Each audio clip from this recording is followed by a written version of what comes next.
Bismillahirrahmanirrahim. Assalamualaikum warahmatullahi taala wabarakatuh. Alhamdulillahirabbil alamin wassalatu wassalamu ala asyrafil anbiya wal mursalin sayyidina Muhammadin wa alihi wa sahbihi ajmain.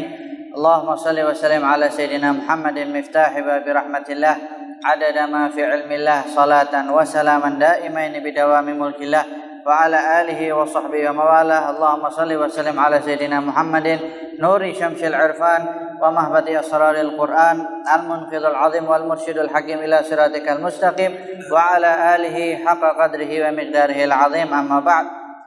Alhamdulillah, para hadirin hadirat yang dirahmati Allah, para habaib, para asatidzah, para pecinta Allah dan pecinta Rasulullah sallallahu alaihi wasallam. Alhamdulillah kita dapat berjumpa kembali di rumah Allah Subhanahu wa taala, di tempat yang kita diizinkan untuk mengangkat suara kita menyebut nama Allah Subhanahu wa taala. Tadi telah kita menyebut nama Allah Subhanahu wa taala, memanggil satu demi satu namanya. Semoga hajat kita dikabulkan semuanya oleh Allah Subhanahu wa taala. Kali ini kita akan membahas tentang food manner. Kalau kita dah kenal table manner, sampai di UK itu ada beberapa tempat kursus untuk mempelajari table manner, tapi sekarang kita akan membahas tentang food manner daripada Nabi Muhammad sallallahu alaihi wasallam.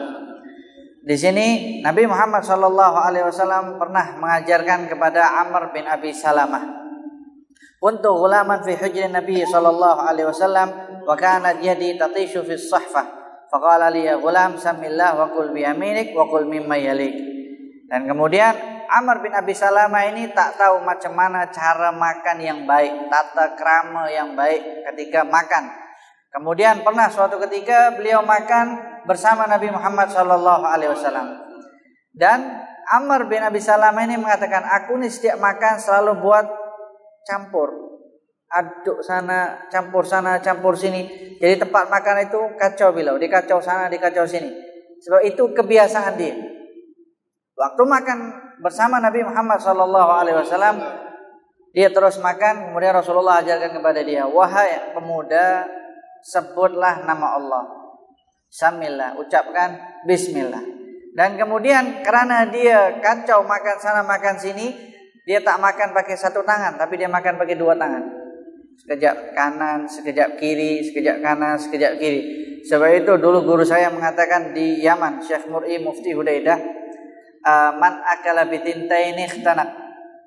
Pepatah Arab Yaman Utara mengatakan, sesiapa yang makan pakai dua tangannya maka dia akan tercekik. Nah, itu makna dia sangat banyak. Salah satunya termasuk ini. Jadi jangan makan pakai dua, satu kanan kiri kanan kiri kanan kiri. Itu pepatah mengatakan seperti itu. Sebab ketika Amr bin Abi Salamah makan di sebelah Nabi Muhammad sallallahu alaihi wasallam, Rasulullah ajarkan samillah, baca bismillah, wakul biyaminik, makan pakai tangan kananmu. Wakul mimma yalik, dan kemudian makan ada yang ada dekatmu. Jadi dia terbiasaan sebab dia campur sana kacau sini. Nabi Muhammad sallallahu alaihi wasallam ajarkan kepada dia seperti itu.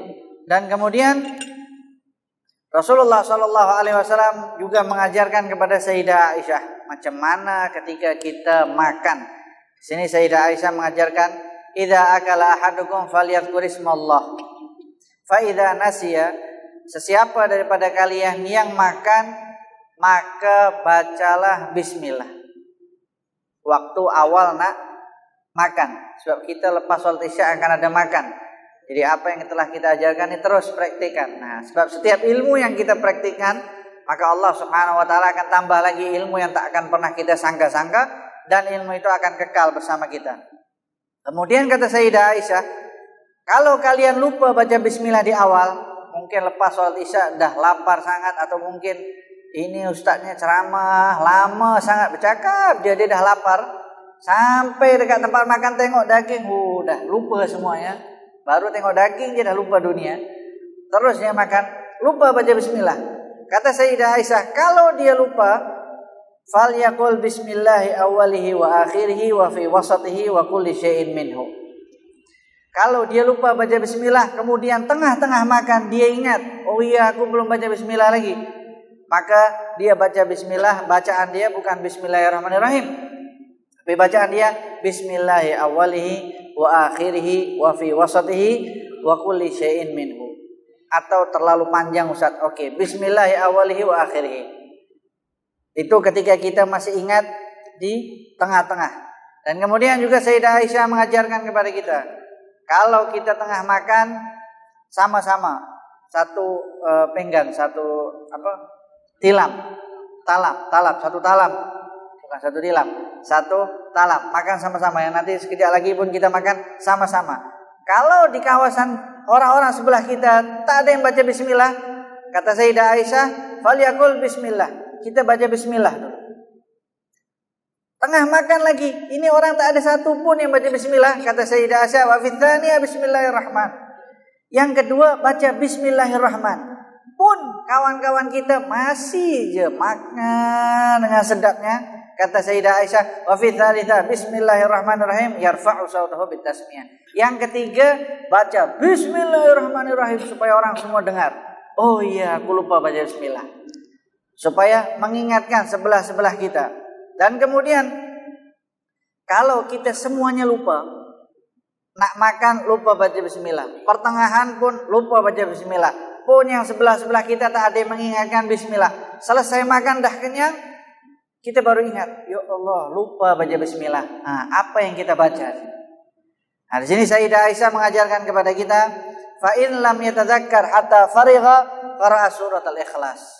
Kalau dia dah habis makan, lupa baca bismillah di awal, lupa baca bismillah di tengah, kemudian tak ada sesiapa yang mengingatkan baca bismillah, selesai makan baca surat Al-Ikhlas. Qul huwallahu ahad. Tuh, resepi daripada Sayyidah Aisyah. Dan kemudian kalau dia syak terhadap makanan itu, kalau kita makan dekat masjid ini tak payah syak lah, memang confirm berkah insyaallah. Kalau kita ragu-ragu, syak, lepas makan, dah kita lupa baca bismillah di awal, lupa baca bismillah di tengah, tak ada siapa yang ingatkan kita semuanya. Wa yaqra'u Yasin idza khafa qalabah. Lepas selesai makan dia baca surat Yasin. Kalau dia takut, mungkin lepas dia makan ada macam jenis ke dia tak boleh makan gula, dia makan banyak gula, tak boleh minyak, dia makan banyak minyak, takut darah naik dan lain sebagainya. Maka kata Sayyidah Aisyah, kalau takut macam tu, baca surat Yasin. Dan kemudian ketika kita makan sama-sama, ini biasanya kan ada orang tua yang pimpin baca doa, baca bismillah, kemudian baca doa yang nanti kita akan jelaskan di sini. Di sini kata Sayyidah Aisyah, ketika makan sama-sama, satu orang yang pimpin baca doa, baca bismillah atau baca doa, maka menurut mazhab Syafi'i semua dah kena. Tetapi digalakkan untuk baca bismillah sendiri-sendiri. Sebab kadang-kadang orang kalau dah duduk dekat tempat makan tu dah lupa semuanya. Oh ada yang ini, oh sekejap lagi ada yang, oh sayur belum, oh sambal, oh air, oh sampai lupa bismillah. Yang diingat huruf O je dan makan. Nah, di sini di mazhab Syafi'i kalau satu orang dah pimpin baca doa, maka semuanya dah terkena dengan bacaan itu tadi. Kenapa? Sebab setan akan menjauh daripada seseorang yang makan dengan membaca nama Allah Subhanahu wa taala. Dan kemudian di sini sahabat Nabi Muhammad SAW Jabir, beliau memberikan riwayat kepada kita, kalau ketika kalian makan dan di sebelah-sebelah kalian ini makan sama-sama, ada yang terkena penyakit dan kalian syak, risau, alamak ini orang sakit, mungkin dia berbagai jenis penyakit lah yang mungkin takut kita untuk berjangkit. Kita makan sama-sama, nasib dah kita dah di depan situ. Kalau di sini mungkin bisa boleh pindah tempat lain. Tapi kalau di suatu tempat yang kita tak boleh lagi pindah lagi, di sini Jabir bin Abdullah mengatakan kepada kita, wa in akala ma'adhi aha. Kalau kita makan kepada orang yang ada pesakit dekat situ dan kita takut berjangkit di situ, maka doanya berbeza. Jabir mengatakan bacaan dia, bismillah thiqatan billah wa tawakkulan alaih. Bismillah thiqatan billah wa tawakkulan alaih. Itu kalau kita makan sama-sama, tiba-tiba ada orang yang terkena penyakit dan kita takut penyakit tersebut berjangkit kepada kita. Bacaan doanya bismillah thiqatan billah wa tawakkulan alaih, dengan nama Allah, kepercayaan kepada Allah, dan kemudian pasrah dan tawakal kepada Allah Subhanahu wa taala. Dan kemudian selepas kita makan, kita dah tahu baca bismillah di awalnya. Kalau lupa dekat tengahnya baca lagi. Kalau lupa semuanya secara total, kita baca surat Al-Ikhlas. Atau kalau kita syak terhadap makanannya, balik ke rumah baca surat Yasin. Atau ketika kita takut ada orang-orang sebelah kita yang makan punya penyakit yang berjangkit, baca doa riwayat daripada Jabir bin Abdullah. Dan kemudian ketika selesai kita makan, kita baca doa. Jangan selesai makan, belum lagi nak makan. Ketika kita nak makan, kita baca doa, Allahumma barik lana fima razaqtana wa qina adzabannar. Ada berbagai macam jenis riwayat, tetapi kalau yang kita dah hafal daripada dulu, yang doa ni, maka yang ini yang dibaca setiap kita nak makan. Dan kemudian di sini Imam Suyuti juga bagi tips kepada kita. So, kita makan kadang-kadang kita tak tahu apa yang akan terjadi selepas makan. Di sini Imam Suyuti mengajarkan kepada kita di dalam jami'nya, di dalam kitab Jami' Al-Kabir punya Imam Suyuti, man akala ta'aman aw syariba syaraban faqala bismillahilladzi la yadhurru ma'asmihi syai'un fil ardi wala fis sama' ya hayyu ya qayyum lam yusibhu min dzalika da' wa in kana fihi sum. Di sini Imam Suyuti meriwayatkan di dalam kitabnya, barang siapa yang makan makanan apa sahaja, yang minum minuman apa sahaja, kemudian dia baca sebelum dia makan atau sebelum dia minum, bismillahilladzi la yadhurru ma'asmihi syai'un fil ardi wala fis sama' ya hayyu ya qayyum. Dengan bacaan ini, kata Imam Suyuti, lam yusibhu min dzalika da. Kalau makanan ini tadi dah expired, maka kita tak mungkin sakit sebab makanan ini tadi. Wa in kana fihi sum, meskipun di dalam makanan itu tadi ada racun, takkan ada efeknya kepada kita. Kenapa? Sebab kita telah baca doa bismillahilladzi la yadhurru ma'asmihi syai'un fil ardi wala fis sama' ya hayyu ya qayyum. Itu daripada Imam Suyuti. Dan kemudian ketika kita nak makan, kita tengok orang-orang tua dulu selalu ajarkan kalau nak makan pasti letak garam. Kan kita tengok sampai sekarang masih ada orang-orang yang seperti itu. Sebelum makan dia cocok garam, baru dia makan. Oke, dari mana riwayat ini tadi? Kenapa ada orang seperti itu? Yang dari dulu kita tahu, oh ini cara orang tua, petua-petua orang tua. Kalau makan pakai garam. Kadang-kadang kalau anak-anak muda makan pakai garam, alamak dah tua ke makan pakai garam? Di sini kita akan jelaskan.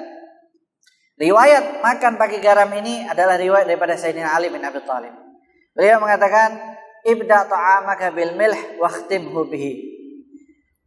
Mulakanlah makan kalian itu dengan garam dan tutup ketika selesai makan dengan garam lagi.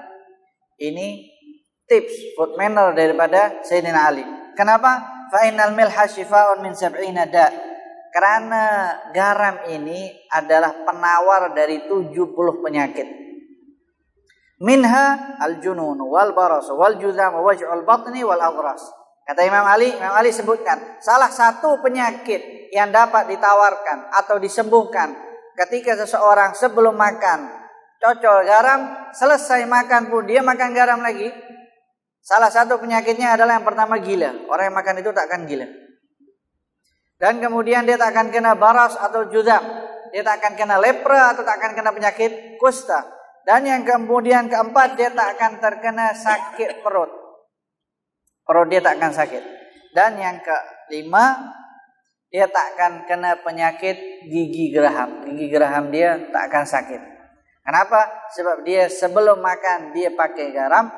Selesai makan dia tutup juga dengan garam. Ini tips daripada Sayyidina Ali karramallahu wajhah. Dan kemudian setiap selesai kita makan, kita dah tahu doanya. Setiap kita selesai makan, jangan pernah kita lupa untuk baca doa. Nah, kita tahu doa selepas makan. Dan kita sangat kenal. Alhamdulillahilladzi at'amana wa saqana wa ja'alana minal muslimin. Itu yang dari kecil kita dah diajarkan. Oke. Kita tak perlu sebut riwayat-riwayat yang lain lagi. Baca yang kita hafal. Hanya saja di sini saya nak sebutkan satu doa yang kalau kita baca selepas makan, doa itu kita baca, maka Allah tak akan hisab ke atas kita makanan yang kita makan.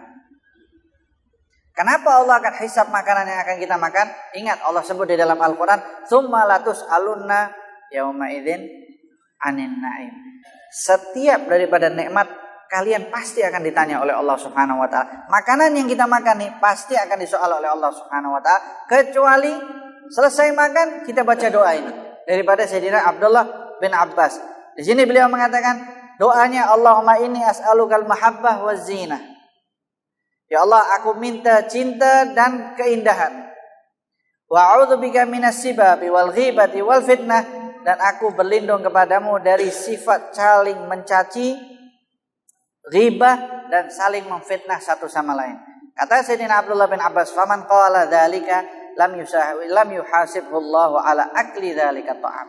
Sesiapa yang selepas makan baca doa ini tadi, Allahumma ini as'alukal mahabbah waz zina wa a'udzubika minas sibabi wal ghibati wal fitnah. Doa itu tadi dibaca, sesiapa yang lepas makan baca doa itu, maka Allah tak akan hisab makanan yang dia telah makan. Lepas daripada hisab. Kita semua nak selesai tanpa hisab. Kita semua nak masuk surga tanpa hisab. Oke, ringankan hisab kita dengan baca doa riwayat daripada Sayyidina Abdullah bin Abbas. Dan kemudian selanjutnya, setiap kita makan, kita pasti akan basuh pinggan kita. Basuh pinggan itu di dalam syariat kita ada fadilatnya. Sebab itu kita kalau di pesantren-pesantren, pelajar-pelajar kita, selepas ada tamu makan pakai talam atau pinggan masing-masing, semua berebut nak basuh tersebut. Kenapa? Apa fadilat dia? Di sini dijelaskan oleh hadis riwayat daripada Salman. Inna aniyata ta'am tastaghfiru lilladzi yal'iquha wa yaghsiluha. Sesungguhnya talam-talam makanan ini tadi, pinggan-pinggan tempat kita makan ini tadi, akan meminta ampun kepada Allah Subhanahu wa taala kepada sesiapa yang membersihkan makanan tersebut dan yang membasuh pinggan tersebut. Ustaz, macam mana pinggan boleh mintakan ampun kepada kita? Allah sebut di dalam Al-Qur'an, "Wa in min syai'in illa yusabbihu bihamdihi." Tidak setiap segala sesuatu yang Allah ciptakan, bernyawa atau tak bernyawa, semuanya pasti bertasbih kepada Allah Subhanahu wa taala. Termasuk tasbih, jenis tasbih makhluk yang tak bernyawa adalah memintakan ampun kepada sesiapa yang berbuat baik kepadanya. Dan kemudian kenapa? Sebab pinggan tadi memintakan ampun kepada Allah Subhanahu wa taala dan mengatakan, semoga Allah a'taqakallahu minan nar kama a'taqani minal syaitan. Semoga Allah bebaskan engkau daripada api neraka sebab engkau telah bebaskan aku daripada syaitan. Kenapa bebaskan daripada syaitan? Sebab kita makan bersih tak bazir. Kalau kita makan bersih kita bazir, maka kita kawannya setan, kita saudaranya setan. Sebab itu kalau orang yang suka bazirkan makanan, kita panggil dia, "Hei, abangnya setan," jangan marah. Adiknya setan, jangan marah. Kenapa? Sebab dia bazir. Allah sebut, "Innal mubadzirina kanu ikhwana syayatin." Dan kemudian yang terakhir, sebab masa dah tak lama lagi, yang terakhir di sini ajaran daripada Sayyidah Aisyah. Apa yang kita buat selepas kita makan? Sebab kalau kita panjang-panjang nanti tak ada yang makan. Nah, ini sekejap saja tapi nanti dipraktikkan. Kata Sayyidah Aisyah, di sini sebenarnya masih ada lagi beberapa doa lagi. Oke, satu sebelum ini tadi. Doa yang Rasulullah ajarkan ketika seseorang berikan kepada kita susu. Nah, ketika orang berikan kepada kita susu, memberi kita susu atau memberi minuman, bukan makanan, minuman, kemudian kita kena doakan dia. Sebab ada dua sahabat Nabi Muhammad SAW, yang satu bagi ke atas Rasulullah susu, yang satu bagi ke atas Rasulullah minuman. Yang pertama yang susu nama dia Amr bin Al-Ham. Annahu saqahu labalan faqala Allahumma amti'u syababah famarrat alaihi 80 sanah falam yara sya'ratan bayda. Sahabat Nabi Muhammad pernah bagi susu kepada Nabi Muhammad SAW, kemudian Nabi Muhammad doakan dia, Allahumma amti'hu syababah. Ya Allah, buat dia awet muda. Selalu nampak muda, baby face, tak perlu pakai kosmetik, tak perlu tengok pergi mana-mana, semua selalu muda. Dan kemudian apa yang terjadi? Rasulullah bagi kepada dia doa satu ya. Di sini diriwayatkan umur dia 80 tahun tak ada satu pun rambut dia yang putih, masih hitam. Zaman dulu tak ada nak cat hitam. Jarang orang yang pakai cat hitam. Bahkan di dalam riwayat dinyatakan diharamkan. Sebab itu sulit. Jadi ketika ada riwayat mengatakan umur dia 80 tahun tak ada rambut satupun beruban, maka memang betul-betul dia awet muda karena dapat doa daripada Nabi Muhammad sallallahu alaihi wasallam. Dan kemudian satu lagi sahabat yang lain pernah memberikan air kepada Nabi Muhammad sallallahu alaihi wasallam di satu tempat. Kemudian air tersebut ada rambut, ada terjatuh rambut. Kemudian dia ambil rambut tersebut untuk bersihkan air tersebut dan berikan kepada Nabi Muhammad sallallahu alaihi wasallam. Kemudian apa doa Nabi Muhammad sallallahu alaihi wasallam? Allahumma jammilhu. Ya Allah, perindahkanlah dia. Ya Allah, cantikkanlah dia. Ya Allah, buatlah dia selalu handsome.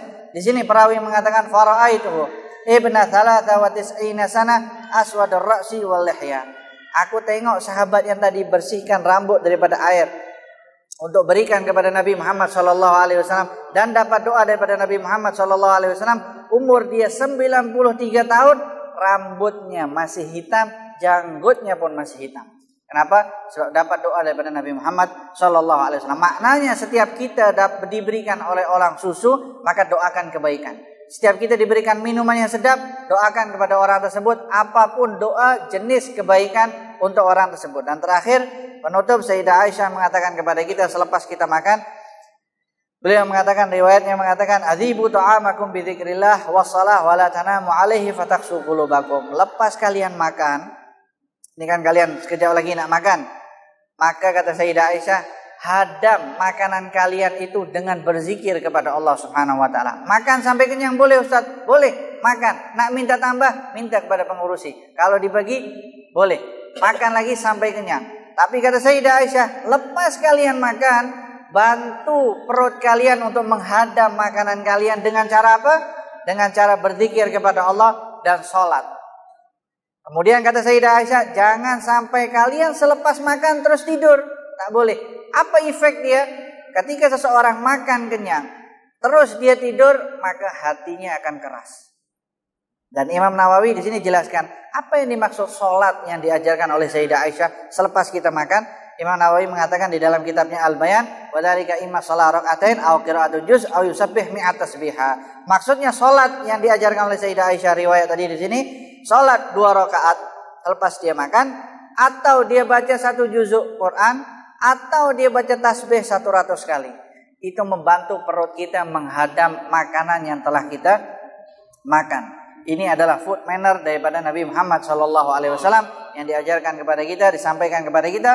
Maka selaku umat Islam kita praktikkan apa yang telah kita ajarkan. Apa sahaja yang kita dapati, kita praktikkan meskipun satu sekali di dalam seumur hidup kita. Semoga Allah Subhanahu wa taala jadikan kita termasuk orang-orang yang mengamalkan ilmunya, dijadikan kita termasuk orang-orang yang dicintai oleh Allah, dicintai oleh Rasulullah sallallahu alaihi wasallam, dan dijauhkan daripada kita semua jenis berbahaya daripada makanan, minuman yang telah kita makan ataupun yang kita akan makan. Rabbin fanfa'na bi barakatihim wahdina al-husna bi hurmatihim wa amitna fi tariqatihim wa mu'afatihim min al-fitani. Allahumma aftah alaina wa alaikum futuhal arifin, faqqihna wa iyyakum fid din wahdina wa iyyakum ila sawa'is sabil. Warzuqna wa iyyakum fahman nabiyyin wa hifdhal mursalin wa ilhamal malaikatil muqarrabin ya rabbi ya karim. Allahumma la taj'al musibatana fi dinina, Allahumma la taj'al musibatana fi dinina. Allahumma la taj'al musibatana fi dinina, Allahumma inna nabata ni'matik fala taj'alna hasada nikmatik. Allahumma ya man waffaqa ahlal khairil khair wa 'anahum alaih, وفقنا للخير وعينا عليه. وصلى الله وسلم على سيدنا محمد وعلى آله وصحبه وسلم والحمد لله رب العالمين.